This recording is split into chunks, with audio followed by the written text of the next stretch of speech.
जी लतीफ़ी बोली। दोस्तों अॼु असीं सिंध जे सदाहयात शाइर हज़रत शाह अब्दुल लतीफ़ भिटाई अलैहि रहमत जे रिसाले जे सुर ससवी जे 5 सुरनि मां सुर ससवी आबरी ते पंहिंजी ॼाण ऐं सम्झ सारू रोशनी विझण जी कोशिश कंदासूं। हीउ सुर सिंध जे मशहूरु इश्क दास्तान ससी पुनू जे किसे ते ॿधल आहे। लफ़्ज़ आबरी जो 2 मानो मिलनि थियूं, हिकु उञायल या पाणी खां सवाइ ऐं ॿी माना आहे अबरी यानी डुबरी या कमज़ोर। पर आउं सम्झां थो त पहिरें नंबर ते ॿुधायल माना दुरुस्त आहे ऐं हिन सुर जे मौज़ू सां बि ठहिकी अचे थी।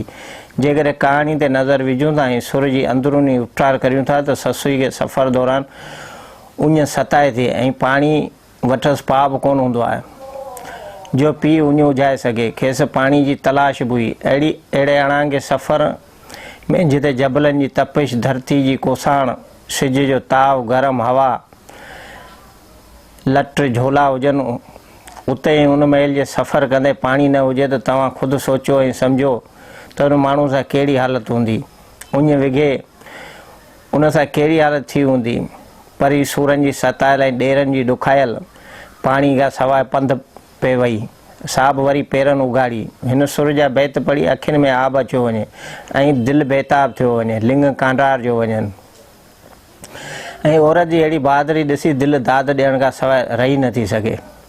जॾहिं पुनू जा ॿाहिरि पुनू खे नशो ॾेई उठंदे ॿधी खणींदा वञनि ऐं सुबुह जो जॾहिं ससुई निंड मां सुजाग थी थिए त ॾिसे थी त न अङण वटि उठ बीठल आहिनि, ओता ख़ाली लॻी पिया आहिनि, न ॾेर आहिनि, न संदसि भतार पुनू आहे।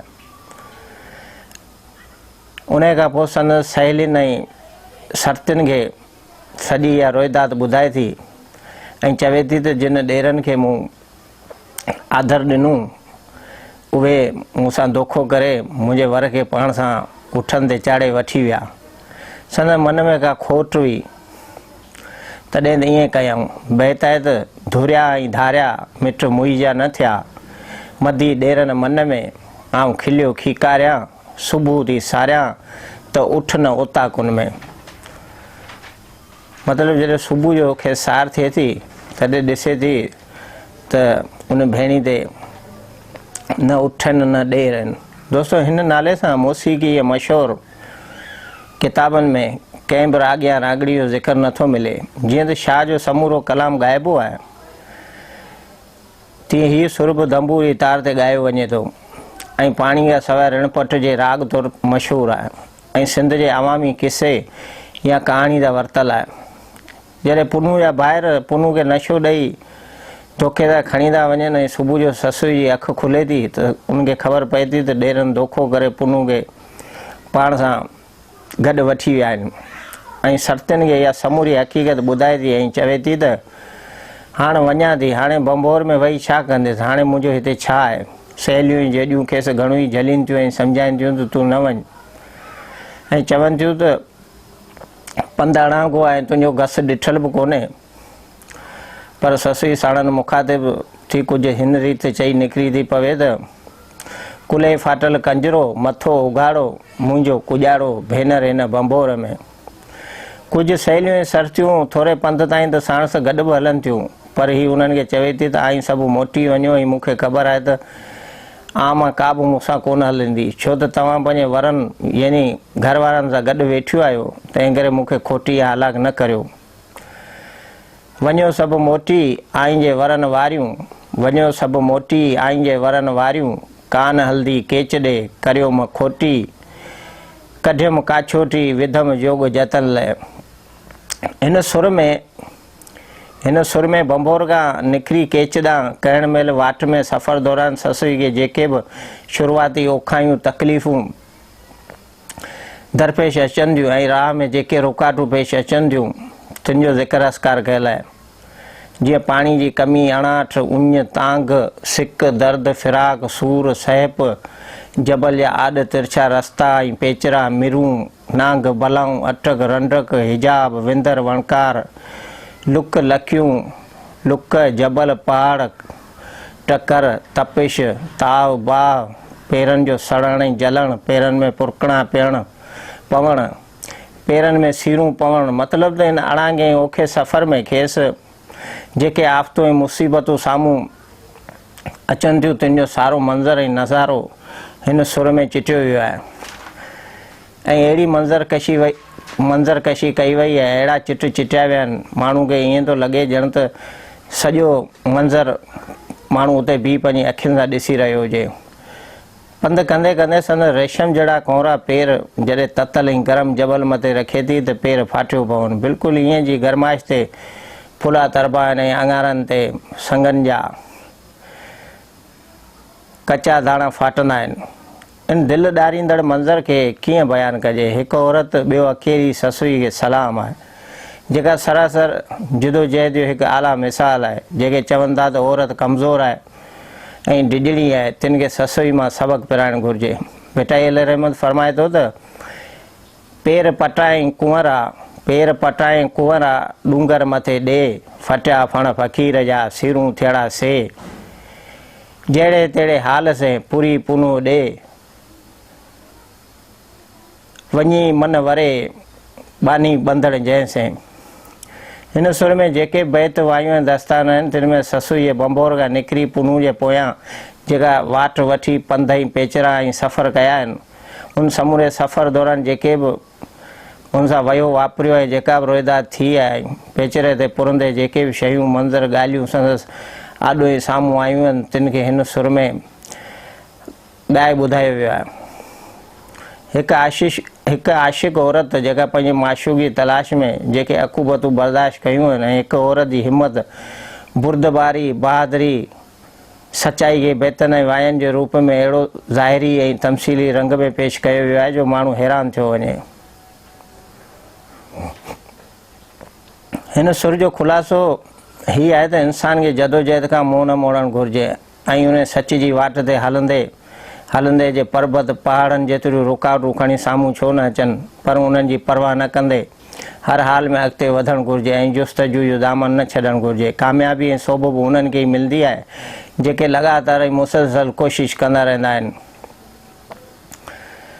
सुस्त कायल ऐं गेदी बुज़दिल माण्हू खे कामयाबी कामरानी नथी मिली सघे। हीउ सुर सियाणनि लाइ सबक़ु ऐं आशिक़नि जे इम्तिहान जो हिकु लाज़वाल किसो ऐं कहाणी आहे।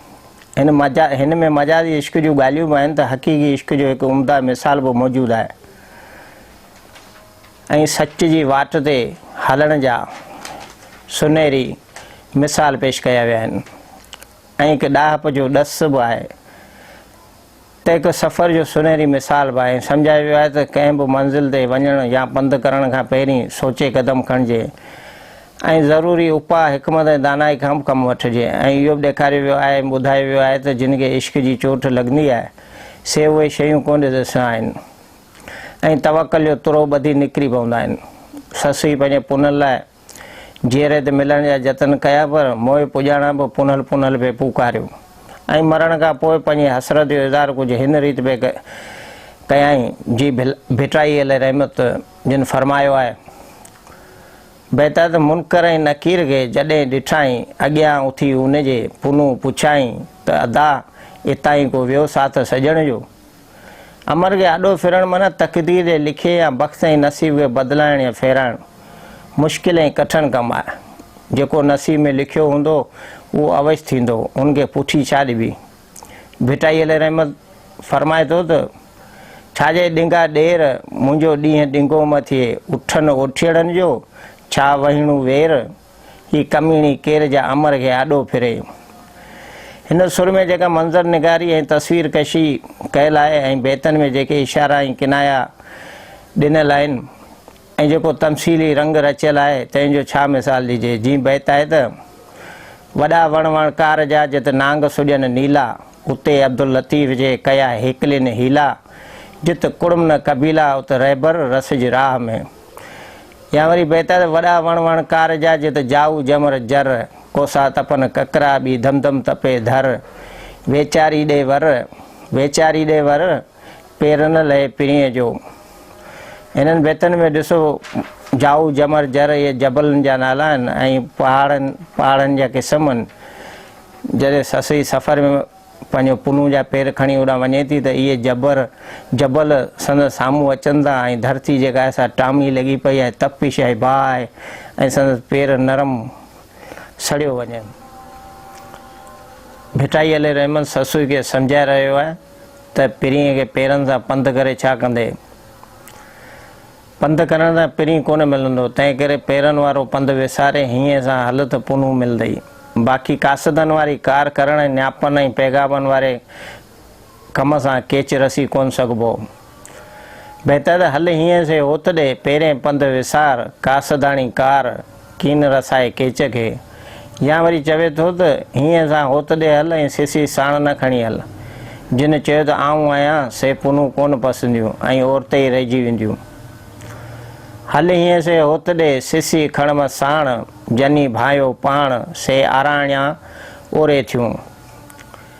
किथे चलण लाइ पियो चएसि त किथे वरी सम्झाएसि पियो ऐं कॾहिं वापसि वञण जो दर्श पियो ॾेसि त तूं जंहिंखे ॻोल्ही पई सो त तोसां गॾु आहे। ऐं अंदरि में जाती पाए ॾिस त सही, ऐं अंदरि ॾोरे ॾिस जंहिंखे तूं ॿिए हंधि पई ॾोरी ऐं ॻोल्ही सो त तो साण आहे। बहितर त जो तूं ॾोरी दूर सो सदा आहे साण थो, जो तूं ॾोरी दूर सो सदा आहे साण थो। लालण लाइ लतीफ़ जे मुंझे थी माज़ूर, मंझां पियनि परूड़ तो मंझाएसि तकियो।